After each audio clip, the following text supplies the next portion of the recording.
We all know that there is a refugee crisis happening right now, and the majority of refugees originate from the country of Syria. The Canadian government has come under fire for not doing enough. So what exactly is going on here? What are the issues? Here in studio today to speak with us about this is journalist and student of international affairs, Manish Verma. Manish, welcome back to the show. Thank you. So you've been on air with us quite a few times with various issues to do with international affairs. So now with what's happening in Syria, would you be able to educate us on what exactly is happening and how did this problem, like where did it originate? If I may, I'll speak in Hindi. Sure, please. जो शुरुआत हुई है Syrian crisis की problem की वो हुई है Tunisia से.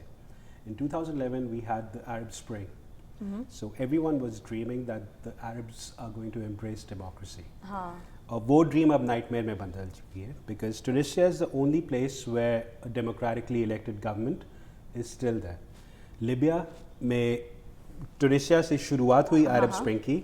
Arab Spring उसके बाद जो है चिंगारी क्रॉस ओवर करी लिबिया में. जो डिक्टेटर थे वहाँ पे कर्नल गद्दाफी थे. He is dead. बट अब जो है वहाँ पे एक सिविल वॉर हो गई है. अच्छा. वहाँ से जंप करके गई इजिप्ट में. इजिप्ट में Hosni Mubarak was the dictator. He left but Al Sisi has come along who himself is a dictator. थोड़ा सा डेमोक्रेटिक एक्सपेरिमेंट हुआ था with Morsi, who was a member of Muslim Brotherhood. I mean, that's a different topic altogether. मैं in a nutshell आपको बता रहा हूँ. Okay, good. So, ये पूरा Middle East का जो area है, it's completely non-democratic. The only democratically elected governments are in Lebanon and in Israel. बाकी हर जगह या तो monarchies है या फिर dictatorship है. अच्छा. अब सीरिया की अगर बात आए तो सीरिया में भी Arab Spring शुरू हुई थी. जी. जो बशर अल-अस्साद जो इस समय डिक्टेटर है, he belongs to a sect called the Alawi sect, which is a part of the Shia sect. Yeah. But Syria is a Sunni majority population. तो एक तरह से peaceful demonstration homes एक जगह है वहाँ पे शुरू हुआ, but the blowback from the Assad regime was so strong that it got into a big full-grown civil war. Okay. एक हालात सूरत हाल सीरिया में है. सीरिया का एक नेबर है इराक. इराक में भी एक तरह की फुल फ्लेज्ड सिविल वॉर है. तो जो एक तरह से both countries are feeding off each other in terms of violence. So, I mean, obviously in this whole pot throw in this thing called ISIL. Right, ISIS. They call themselves ISIS. Now, ISIS is heavily predominant in Syria as well as Iraq. So they want to establish a whole caliphate. Yeah. Now, obviously because there's a civil war going on, logically speaking, there will be refugees. So, to backtrack, Assad is trying to hold on to his power, but there are a lot of other people who want him to get out of power. Okay. Okay? Now, into this mix, throw in the international groups. Right. So, Assad is being supported by Russia and China. Oh, wow. Yes. And some of the groups in Syria, especially one called FSA, which is called the Free Syrian Army, is being supported by the United States, by Saudi Arabia, so by Qatar. So not only is it a fight amongst the people themselves, बाहर के देश भी जो हैं आपस में एक तरह से proxy war वहाँ पे चल रही है. ठीक है? So ये power struggle नहीं है? पूरी दुनिया power struggle पे चलती है. It is completely a power struggle. You've read this right. It's a power struggle between different ethnic groups and between different religious groups. So it wouldn't be wrong to actually call it a Shia-Sunni civil war. It is a civil war. In a way. But to make the matters slightly more complicated, let's throw in an ethnic group called the Kurds. Right. जो Kurds हैं, they're Sunnis. But they are fighting against ISIL. So एक जगह जो है people are friends, but other places they're enemies, other places they're frenemies. So it's a really complicated situation और उसका सारा impact पड़ रहा है जो common Syrian citizen है. Right. Cities have been destroyed. And common citizens have nothing to do with anything that is going on. They're just trying to live their lives. Ideally, yes. But I mean, most common citizens actually wanted Bashar al-Assad to go. He hasn't gone. And he has committed quite a few atrocities on his own people. And so the effect of that is what we're seeing, where there's thousands of people fleeing Syria every day, millions fleeing every day. At the last count, they were saying they're close to 1.5 million in Turkey alone from Syria. Right. And Lebanon. In total. In total, from Syria. So there are millions of refugees living in small little countries like Lebanon and in Turkey. Right. And some in Jordan. Yeah. And some have actually crossed over the Bosphorus and come into Europe. And so, the issue is now that the countries in the European Union are not, they're closing their doors. They want to immigrate to, or I guess seek refuge in various different countries outside of Europe as well, including Canada. So the issue, can you speak a little bit about the issue here in Canada? How does this affect us here? We are not immediately affected as much as the European countries, क्योंकि हम लोग का जो है जो situation है the Atlantic ocean acts as a buffer. तो जो मेजर रेफ्यूजी क्राइसिस जो यूरोप फेस कर रहा है, क्योंकि टर्की जो है यूरोप के इतने पास है, तो लोग क्रॉस करके टर्की से ग्रीस जाते हैं. ग्रीस से जो है 2-3 रूट्स हैं, एक मैसेडोनिया से, एक इटली से, एक सर्बिया और हंगरी से. तो they can go into the western European countries. यहाँ आने के लिए 2 तरीके अप्लाई कर सकते हैं. या तो वियतनामीज बोट रेफ्यूजीज ने करा था 1980s में, या फिर जो श्रीलंकन्स ने किया था, बोट लेके आ गए थे. That is quite perilous. तो अभी तक जो है बोट में सवार होके लोग नहीं आए हैं. पर एक UNHCR मैंडेट है कि अगर कोई किसी की जान को खतरा है, it is incumbent upon them कि they will take a certain amount of refugees per year. Canada जो है रेफ्यूजीज लेता है, पर काफ़ी अलग कंट्रीज से लेता है. बट हाल ही में आपने देखा होगा, एक जो है छोटा सा बच्चा जो है उसकी मौत हो गई बीच पर. Because they were all on a boat and they decided to try to flee the country. Yes. To go anywhere, right? They wanted to head over to Europe. Right. From Europe they wanted to head over to Canada because just but in terms of saving their life, right? They were looking after really, saving their lives. वो Turkey में थे, Junita. Their lives weren't in immediate danger. अगर वो Syria से so if they were in Turkey and they were trying to flee, they weren't fleeing prosecution. I mean, they were already in an area where their immediate lives were not in danger. Okay, so if that was a safe zone, why would they try to flee? For economic reasons, safety. I mean, जो immigration का जो process है वो push and pull process होता है. मिसाल के तौर पे अगर उस बच्चे की अगर आप फैमिली देखें, तो उसकी जो एक आंट है वो कोकटलम में रहती है. तो ये पुल फैक्टर हुआ. पुल फैक्टर ये है कि ठीक है, मेरा जो है एक ऑलरेडी इस्टेब्लिश सपोर्ट सिस्टम है, मैं वहाँ पे जाऊँगा, मेरी आंट जो है, या सॉरी मेरी बहन जो है, मेरे she take care of me, मेरा एम्प्लॉयमेंट होगा. तो बेसिकली ये पुल फैक्टर हुआ. पुश फैक्टर हुआ कि मेरे को यहाँ पे खतरा है, या मेरी फैमिली यहाँ पे ठीक से नहीं रह सकती है. So when those two factors combine, that's when the refugees or the immigrants decide to move. Yeah. Okay. On that note, we're going to take a short break. It's really interesting to talk a little bit more about this so that we here can understand the issue. Let's, when we come back from break, let's talk a little bit more about the emotion behind it. Are we being pulled into this emotionally, or what? Right from that perspective, from the human perspective. Let's look at it like that.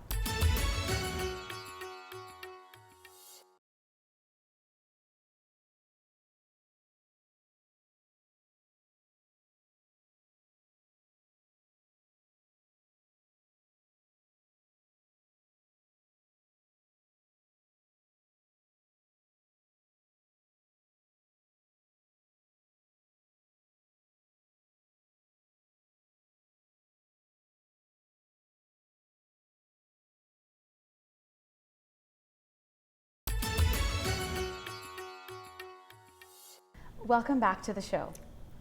So we were speaking with Manish Verma, who's a journalist and a student of international affairs, about the Syrian crisis issue and the emotion behind it. Let's talk to him and have a discussion about, can we sustain this, and what is the emotion behind what all is going on out there. So Manish, we were, just before we left, you had talked to us about the politics and the history behind it. So now let's bring it over into the emotional pull. We saw, you know, it hit news waves, it went viral everywhere. I mean, it was completely heartbreaking to see a picture of this child wash up on the shores. And of course, he was a Syrian refugee, and his parents had, you know, they have a very sad story. And so let's talk about that, if you're able to maybe lend a hand into helping us understand the emotions behind the refugee side of things. Well, अगर आप totally dispassionately देखें, तो the blame for that death, जो बच्चे की death हुई है, that lies with the smuggler. Immediate blame अगर देखें, तो उस बच्चे की death का जो father था, जो family थी, they were trying to do what's good for them. Probably I would do that. Probably you would do that. Everyone wants a better life. Everyone wants safety. They were doing what is human. And what is right for their family. What is right for their family. Probably अगर smuggler ने properly उनको cross करा दिया होता sea, Greece में पहुँचते, they could have made their way to Western Europe. Hopefully for them, things would have turned out better, but unfortunately it didn't. But there are lots of other success cases जो कि लोग cross कर चुके हैं, जो कि Europe आ रहे हैं, और because of that child's death जो रिस्पॉन्स वेस्टर्न सोसाइटी में हुआ है वो नीजर्क और इमोशनल रिस्पॉन्स हुआ है. People haven't thought this through. जैसे कि हम लोग ने पहले डिस्कस किया था, there millions of refugees living in Turkey. उनमें से they could make a life there, but instead they decide to move on into better, greener pastures, you could say. Actually, you know what? There I would disagree. I think no one wants to be a refugee. जो Syria के जो लोग हैं वो चाहेंगे कि मैं Syria में रहूं और फुल सेफ्टी के साथ रहूं. No one wants to uproot their family and move into an alien culture. अब आपको जो है you got to look at from their point of view as well. काफ़ी family oriented और loving culture है. जो Arab culture / Muslim culture अगर आप लें तो it's family oriented. All of a sudden they're uprooted and they're plonked into a place जो कि value systems मेल नहीं खाते हैं. Right. तो वहाँ पे एक तरह की struggle होगी. So what happens is because of that struggle, अब एक suppose refugee camp से उठा के आप उनको Germany या France या whatever country that accepts them, आप उनको वहाँ पे बिठा दें.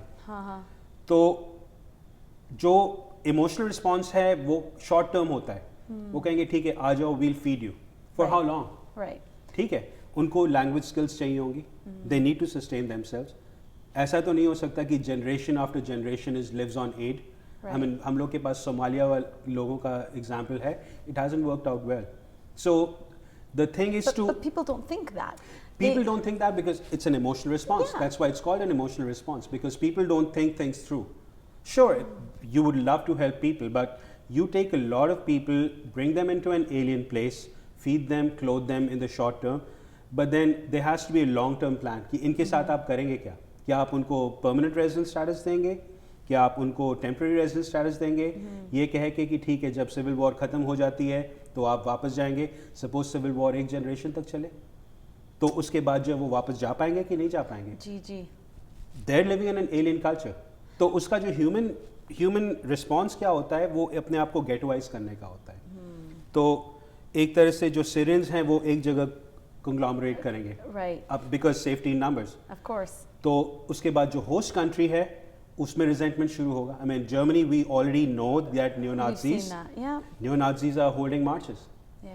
So the law and order situation, there's so many sides to this, Junita. I mean it's a multifaceted area. But okay, so now let's think of it from let's say it's Canada. So let's assume that we open up the doors and we allow refugees to come in freely, and we house them, we feed them, we clothe them. I mean, isn't it extremely taxing on our system? Because suddenly now they're provided with free healthcare. They're provided with language skills because they have to integrate into this country. They have to speak English. It's a balance. Canada has done something really smart. What we've done is we've privatized refugees. अगर आप as an individual किसी को sponsor करना चाहती हैं, अगर कोई church sponsor करना चाहता है, कोई रिलीजियस बॉडी स्पॉन्सर करना चाहती है, तो you are responsible for them. आप उनको ला सकती हैं. Okay. But you have to go through the system. Right. You can't just land up and then all of a sudden claim refugee Claim on status. it, Lots of right. people do that. Those are the ones that tax the system. जो legitimate refugees हैं, जो कि under the auspices of UNHCR आते हैं या government assisted guards कहते हैं उनको, government assisted refugees हैं और privately sponsored refugees हैं. जो मेरे को problem नज़र आ रही है, I mean we discussed ISIL very briefly शुरू में. Yeah. जो ISIS का problem ये है, there was this newspaper article I was reading कि there is a claim which has been made by ISIL that they've already injected thousands of fighters and terrorists into Europe. तो refugees के साथ साथ जो है आपके hardline Islamist terrorists भी आ रहे हैं. तो अब क्योंकि वॉल्यूम इतनी ज़्यादा है, यूरोप उनको जो है रोक नहीं पाएगा. उसका इम्प्लीकेशन एक और जो इमोशनल नीजर्क रिएक्शन मैं आपको बता रहा हूँ, उसका रिएक्शन हो सकता है 5 महीने 6 महीने में हमको नजर आए. So Canada needs to watch out for that as well. Right. You cannot just open up the doors and say, you know what, come on Come in. on in. Because There needs to be a process for मतलब that. एक जो local population है उसका क्या reaction होगा. अभी short term reaction ये है कि ठीक है ले आओ सबको. Because we're acting on emotion. Acting on emotion and not practicality. Right. You got to house them, you got to feed them, and you also got to give them jobs. So why don't we do this? We've run out of time, unfortunately, but this is such a huge and interesting topic. Why don't we come back again? And next time, let's talk about more on a security side. Is what happens when the refugees are let's say we do. We do accept the refugees. What happens in terms of their nurturing process? How do they become integrated into the system? Is it secure for the country and for the citizens of this country?